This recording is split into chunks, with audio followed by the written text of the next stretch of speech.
देखिए गाइज, अब हम करेंगे कॉम्यूटेटिव रिंग। ठीक है, कॉम्यूटेटिव रिंग क्या होता है हमारे पास। ठीक है, if A B is equal to B A for all A B belongs to R. ठीक है, तो वो कॉम्यूटेटिव रिंग बन जाएगा।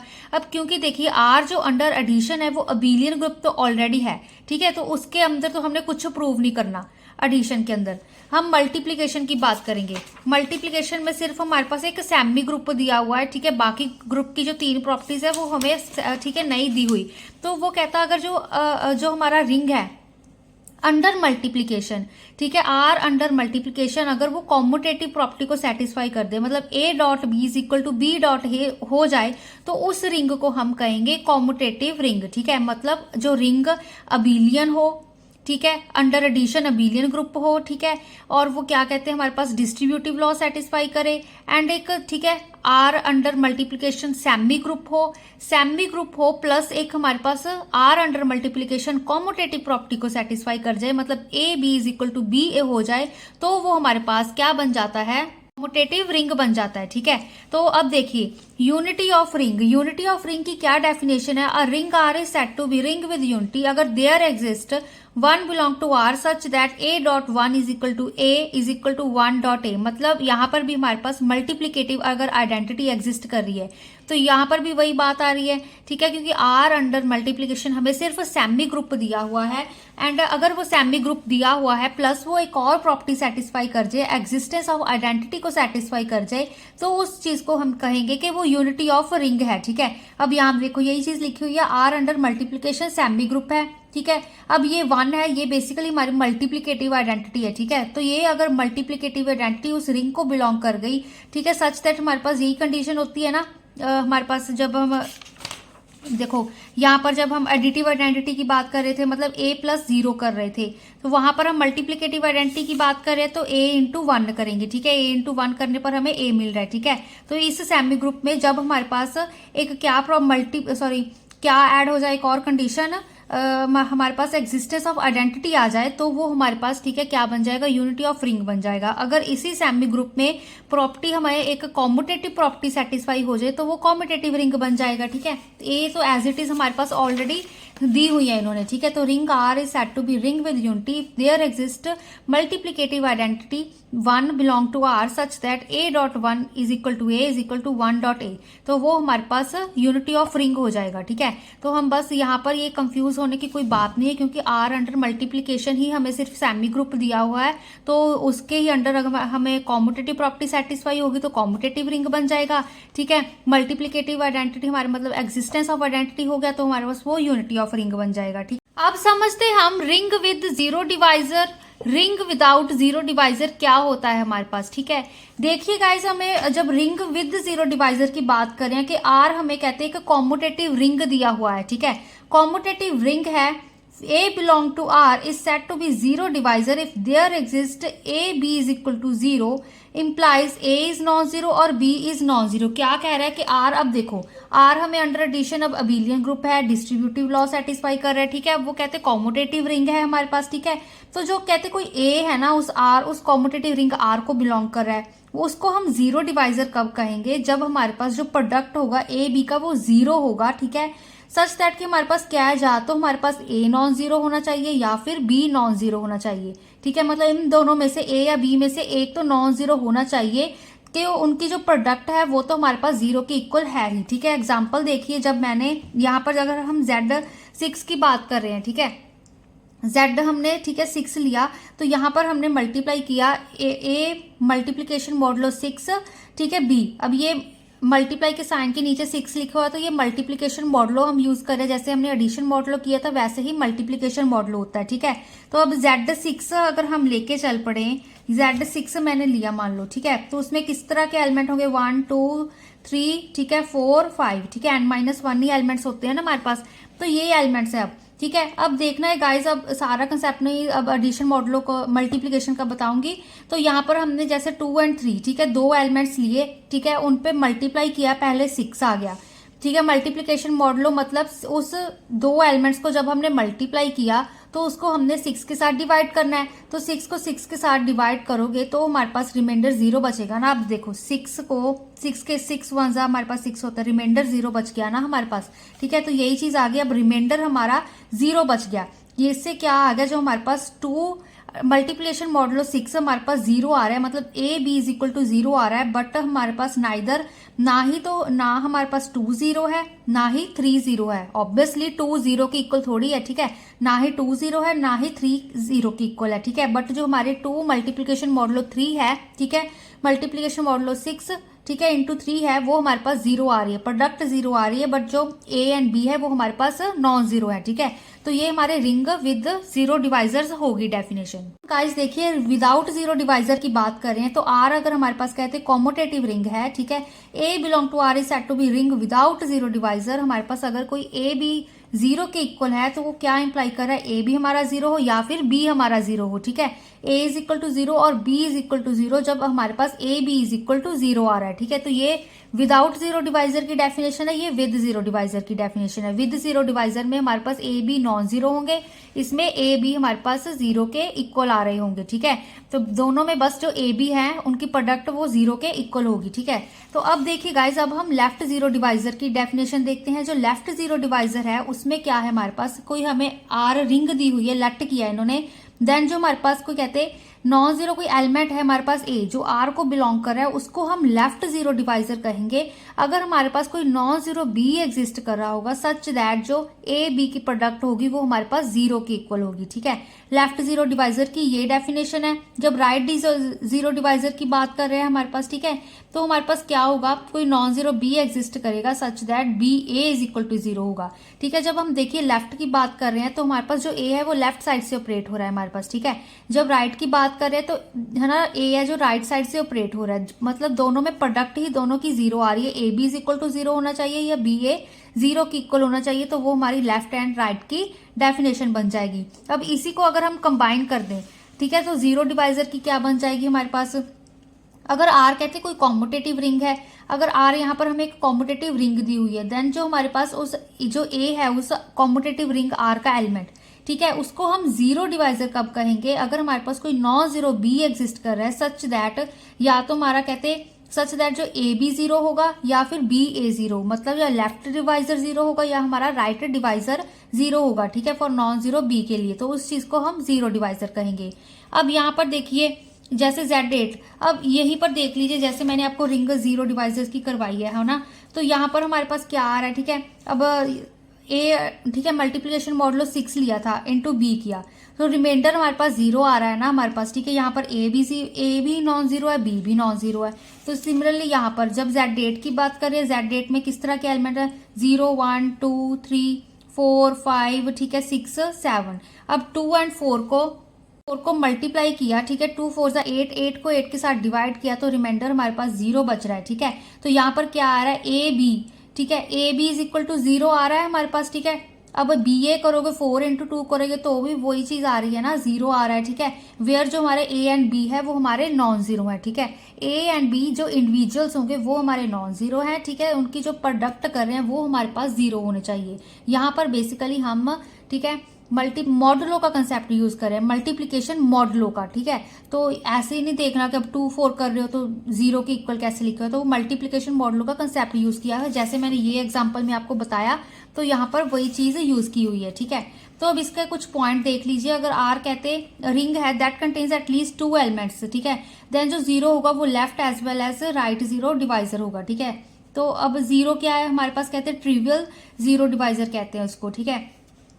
अब कहते हैं जो नॉन जीरो एलिमेंट जो कि हमारा लेफ्ट या राइट 0 डिवाइजर होगा उसको हम प्रॉपर, ठीक है, 0 डिवाइजर कहेंगे। प्रॉपर 0 डिवाइजर क्या होगा, वो नॉन जीरो एलिमेंट, ठीक है, जो कि या तो हमारा लेफ्ट 0 डिवाइजर होगा या फिर राइट 0 डिवाइजर होगा, ठीक है। उस हम एलिमेंट को क्या कहेंगे कि वो हमारा प्रॉपर 0 डिवाइजर है, ठीक है। तो ये सारे जुड़े ही हुए हैं, इससे कंफ्यूज नहीं होना है। जब रिंग विद 0 डिवाइजर की बात कर रहे हैं हमारे पास प्रोडक्ट 0 होनी चाहिए, ठीक है, जो ए बी है वो इंडिविजुअल्स नॉन जीरो होने चाहिए।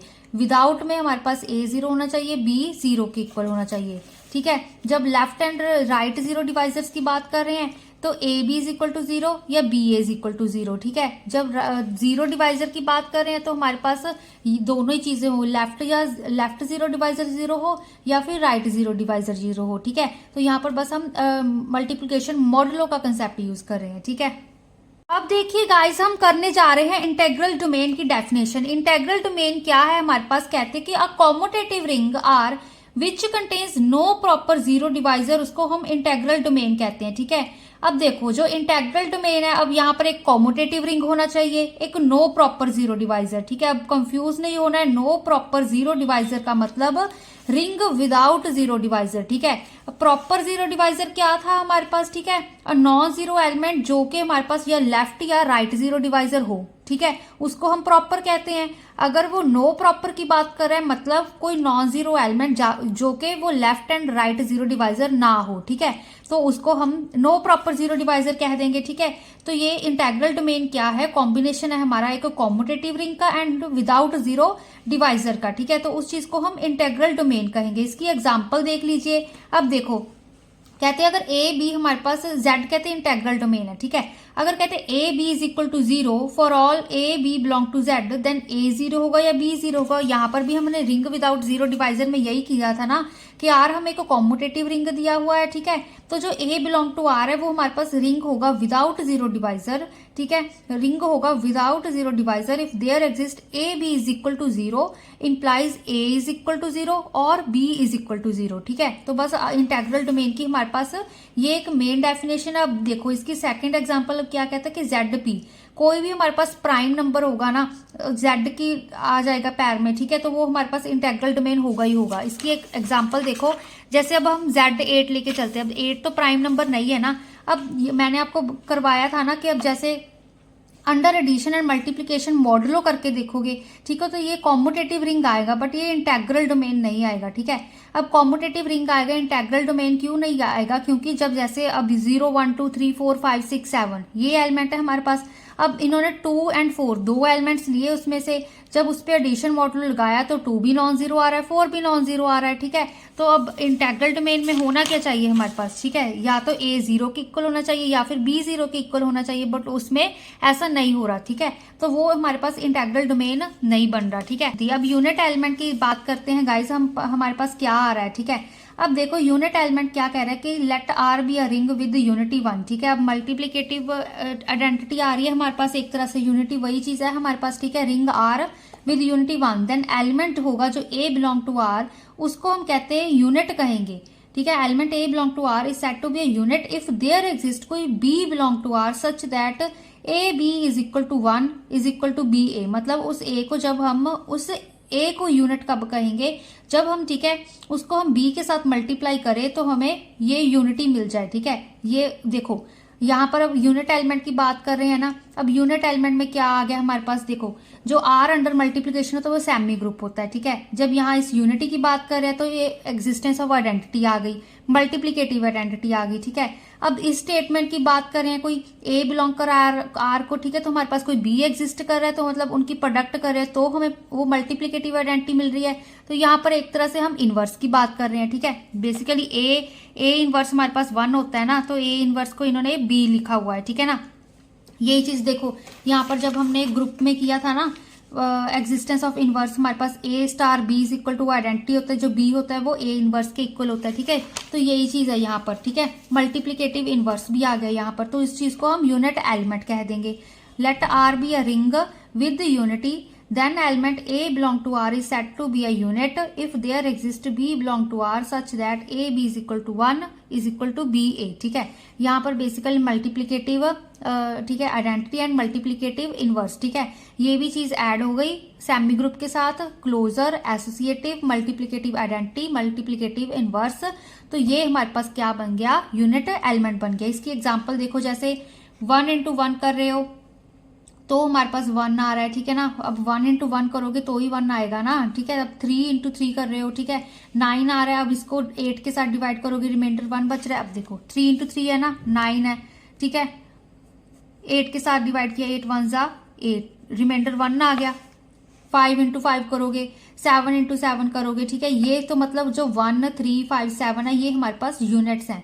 0246 ये हमारे पास यूनिट्स नहीं है, ठीक है। अब जैसे 5 को 5 के साथ करोगे, 5 5 25 होता है, ठीक है। अब 25 को 8 के साथ डिवाइड करो तो देखो अब 25 है, ठीक है, इसको हम 8 के साथ, ठीक है, क्या होता है हमारे 8 3 हमारे पास 24 होता है, रिमाइंडर 1 बच रहा है, ठीक है। अब यहाँ पर जैसे 0246 कहते नहीं है हमारे पास, ठीक है, तो ये हमारे पास यूनिट्स नहीं है।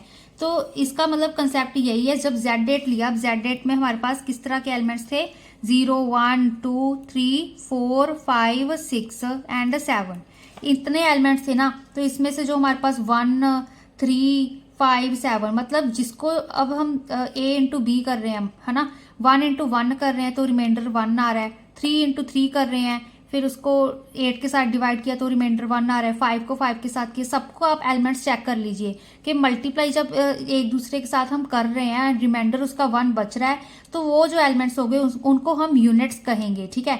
एंड जो बाकी के बचे होंगे वो यूनिट्स हमारे पास नहीं होंगे, ठीक है। अब जैसे इन्होंने क्या किया, 2 इंटू अगर 4 देखें, ठीक है, जैसे 2 इंटू 4 इंटू 4 देख लो, ठीक है, 4 इंटू 4 हमारे पास 1 के 4 4 जा कितना होता है 16, 8 को डिवाइड करो कितना होता है 8 2 60, मतलब रिमाइंडर हमारा 0 आ रहा है ना, आंसर हमारे यहाँ 1 आना चाहिए बेसिकली, ठीक है। तो इसका यूनिट एलिमेंट का यही मतलब है। अब हम करने जा रहे हैं division ring and skew field, ठीक है, एंड फील्ड की डेफिनेशन। देखिए बहुत ही इजी है, क्या कह रहा है हमारे पास, यही वाली देखिए पहले, R under addition and multiplication is a division ring और a skew field if it satisfy 3 conditions. कौन कौन सी, R under addition is an abelian group, ठीक है, R under multiplication is a group, third distributive property. क्या कह रहा है हमारे पास, अगर R under addition abelian group होगा, अंडर मल्टीप्लीकेशन वो ग्रुप बन जाएगा, एंड थर्ड वो डिस्ट्रीब्यूटिव प्रॉपर्टी को सेटिस्फाई करेगा, तो उसको हम डिवीजन रिंग कहेंगे, ठीक है। अब देखो गाइज, यहाँ पे जो बुक में डेफिनेशन दी होती है उसके अकॉर्डिंग क्या कह रहा है कि ring R with unity is called division ring if every non zero element of R is a unit. अब देखो रिंग आर विद यूनिटी कहा हुआ है, ठीक है। अब यूनिटी क्या होती है, हमने यूनिटी ऑफ रिंग करी थी, मल्टीप्लीकेटिव आइडेंटिटी हो जहां, ठीक है। अब क्योंकि देखो जो हमारे पास रिंग होता है वो अंडर एडिशन अबेलियन ग्रुप तो ऑलरेडी होता है, एक डिस्ट्रीब्यूटिव प्रॉपर्टी सेटिस्फाई करता है, अंडर मल्टीप्लीकेशन वो हमें सिर्फ एक सेमी ग्रुप दिया होता है ना। तो अब यहाँ पर रिंग विद यूनिटी का मतलब कि वो मल्टीप्लीकेटिव आइडेंटिटी मतलब एग्जिस्टेंस ऑफ आइडेंटिटी, ठीक है, ये प्रॉपर्टी एग्जिस्ट कर रही है। अब वो कहते हैं वो डिवीजन रिंग होगा इफ एवरी जो नॉन जीरो एलिमेंट होगा आर का वो यूनिट होगा। अब यूनिट एलिमेंट हमने क्या किया था, जहां पर हमारे पास मल्टीप्लीकेटिव इनवर्स एग्जिस्ट करे, ठीक है, मतलब ग्रुप की फोर्थ प्रॉपर्टी होती है जो एग्जिस्टेंस ऑफ इनवर्स वो सेटिस्फाई करे। अब बट यहाँ पर हम रिंग की बात करें, है ना, तो मतलब वो फोर्थ प्रॉपर्टी हमारे पास एग्जिस्टेंस ऑफ इनवर्स सेटिस्फाई करे।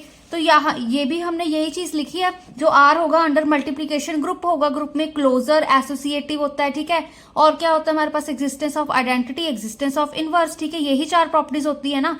तो हमारे पास जो आर होता है अंडर एडिशन वो अबेलियन ग्रुप ऑलरेडी गिवन होता है, ठीक है, डिस्ट्रीब्यूटिव प्रॉपर्टी होती है, R under multiplication semi group होता है। अगर वो हमारे पास दो जो और प्रॉपर्टीज है identity and existence of inverse satisfy कर दे, वो ग्रुप बन जाए, तो उस चीज को हम डिवीजन रिंग कहते हैं, ठीक है, स्क्यू फील्ड कहते हैं।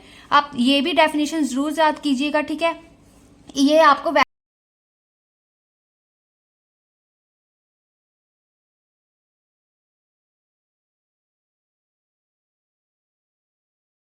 एडिशन एंड मल्टीप्लीकेशन फील्ड होगा। अगर हमारे पास एफ अंडर एडिशन क्या होगा, अबेलियन ग्रुप होगा, ठीक है, एफ माइनस जीरो मतलब ये हमारे पास क्या है, ये हमारी एडिटिव आइडेंटिटी होती है, ठीक है ना, जो जीरो है, तो हमारे पास जो एफ माइनस जीरो कहते हैं अंडर मल्टीप्लीकेशन वो अबेलियन ग्रुप होगा। तो ठीक है, थर्ड क्या कह रहा है, मल्टीप्लीकेशन डिस्ट्रीब्यूटिव होगी ओवर एडिशन।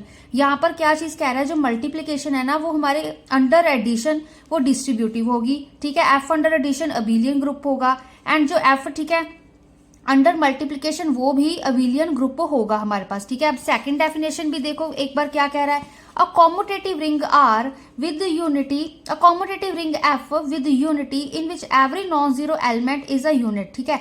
अब कॉम्यूटेटिव रिंग है मतलब वो, ठीक है, कॉम्यूटेटिव प्रॉपर्टी सेटिस्फाई कर रहा है हमारे पास, A B is equal to B A, ठीक है, यही कॉम्यूटेटिव रिंग में हमने यही किया था ना कि under addition A B sorry multiplication A B is equal to B A होना चाहिए हमारे पास। तो यहाँ पर भी यही commutative ring F with unity, अब यूनिटी दी हुई है मतलब वो हमारे पास, ठीक है, मल्टीप्लीकेटिव आइडेंटिटी है, एग्जिस्टेंस ऑफ आइडेंटिटी सेटिस्फाई कर रहा है।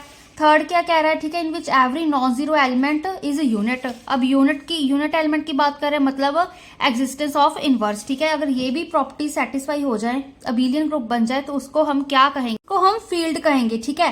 तो डिवीजन रिंग एंड फील्ड में अब यहाँ पर देखिए f-0 0 हमारी एडिटिव आइडेंटिटी होती है, मतलब f में से हमने उस एडिटिव आइडेंटिटी को निकाल दिया, देन उसको हम अंडर मल्टीप्लीकेशन अबेलियन ग्रुप कह रहे हैं, ठीक है। इस चीज का भी ध्यान रखना।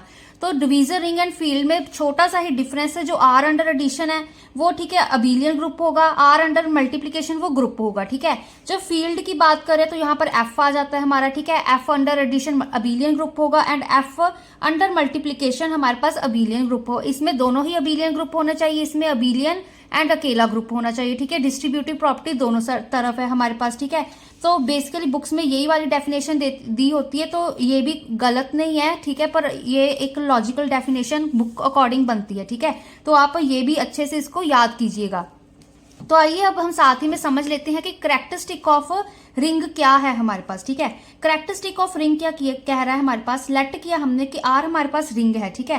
कहते हैं if there exist a positive integer N, अगर हमारे पास कोई कहते हैं पॉजिटिव इंटीजर एन एग्जिस्ट कर रहा है, such that N R is equal to 0, where जो हमारे पास स्मॉल आर है वो कैपिटल आर का एलिमेंट है, ठीक है। देन जो वो एन होगा ना, वो कैरेक्टरिस्टिक होगा रिंग आर की, ठीक है। एक आर हमें ऑलरेडी रिंग दिया हुआ है, कहते हैं कोई पॉजिटिव इंटीजर एन एग्जिस्ट कर रहा है, ठीक है, सच दैट जब उस एन को हम, ठीक है, रिंग के एलिमेंट स्मॉल आर के साथ, ठीक है, ऑपरेट कर रहे हैं, एन आर कर रहे हैं, तो हमारे पास आंसर 0 आ रहा है, ठीक है। अगर 0 आ रहा है आंसर, देन उस एन को हम क्या कहेंगे कि वो हमारी कैरेक्टरिस्टिक है उस रिंग आर की, ठीक है। इस एन को हम कैरेक्टरिस्टिक कहेंगे उस रिंग आर की, जब हम उस एन को रिंग के एलिमेंट आर के साथ ऑपरेट कर रहे हैं एंड आंसर हमारा 0 के इक्वल आ रहा है, ठीक है।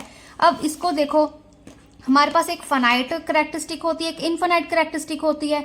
जब हम फाइनाइट कैरेक्टरिस्टिक की बात कर रहे हैं, हमने देखिए लेट किया कि रिंग आर है हमारे पास, यहाँ पे यही चीज है, पॉजिटिव इंटीजर एम एग्जिस्ट कर रहा है, सच दैट एम आर हमारे पास 0 होगा, तो हमारे पास आर क्या हो जाएगा, वो रिंग होगा फाइनाइट कैरेक्टरिस्टिक की, ठीक है।